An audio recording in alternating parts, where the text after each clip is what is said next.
တန်း80တန်းအိမ်လေးကိုဗီဒီယိုလေးရိုက်ပြတာပါဒီနေ့မနေ့က deposit ပေးထားတော့ deposit ပေးပြီးတော့ဒီနေ့လက်မှတ်လာထိုးရင်းနဲ့ဒီအိမ်လေးကိုအားလုံးမြင်အောင်ပြတာပါစိတ်ဝင်စားရလို့ဒီအိမ်လေးရှိပါသေးတယ်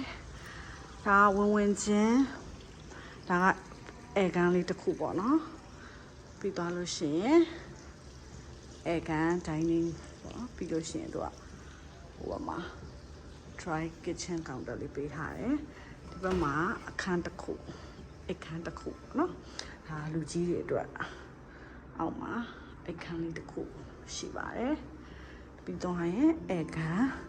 အပြင်လဲထွက်လို့ရတဲ့နေရာလေးရှိတယ်အပြင်မှာလည်း garden လေးပြီးတာ dry kitchen ပြီးတော့ရင်ဒီဘက်မှာ toilet တစ်ခုရှိတယ်ဒါကကြတော့ wet kitchen ပေါ့နော်ပြီးတော့ရင်နောက်ထဲမှာ make room make တော့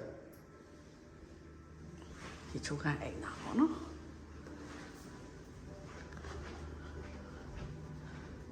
ဒါကကြတော့အပြင်ကိုထွက်တဲ့အပေါက်ဒါကတော့သူ storage room လေးပေးထားတာပေါ့နော်ဆိုတော့အားလုံးပေါင်းသူကအိတ်ခမ်း၄ခန်းနဲ့အိတ်ခမ်း၄ခန်းပါတာပေါ့နော်အိတ်ခမ်း၄ခန်းဆိုတော့ခုအပေါ်မှာ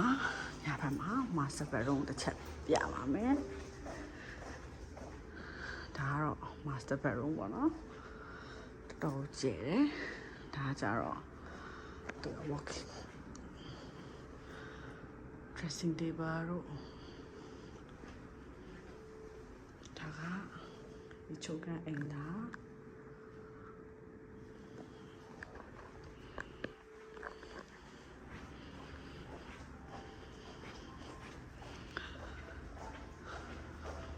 ဒါအပေါ်မှာနောက်ထပ်အဲကားလေးတစ်ခုပေါ့နော်ဒီကို client ကြိုက်ရတဲ့အကြောင်းရင်းကတော့သူကဒီ club house view ပေါ့နော်ဒီ club house view ကိုကြိုက်တာဒါကကြတော့နောက်ထပ်ဒုတိယ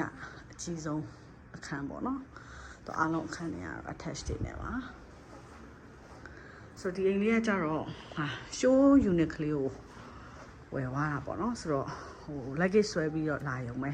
ဒါကနောက်ထပ်တတိယအခန်းဒါကနောက်ထပ်တတိယအခန်းဆိုတော့အခန်းလေးကတော်တော်ကျယ်တယ်ဆိုတော့အပေါ်ထပ်မှာက3ခန်းအောက်ထပ်မှာအိတ်ခန်း1ခန်းပေါ့နော်အလုံးပေါင်းအိတ်ခန်း4ခန်းဒါကတော့ show unit ဖြစ်တဲ့အတွက်ကြောင့်ဒါ80 million လောက်ဖြစ်သွားတာဒီမပြင်ရသေးတဲ့အိမ်တွေလည်းအများကြီးရှိပါသေးတယ်တော့စိတ်ဝင်စားလို့ရှိရင် Euro ရွှေမဟာ page ကိုဆက်သွယ်နိုင်ပါတယ်ရှင်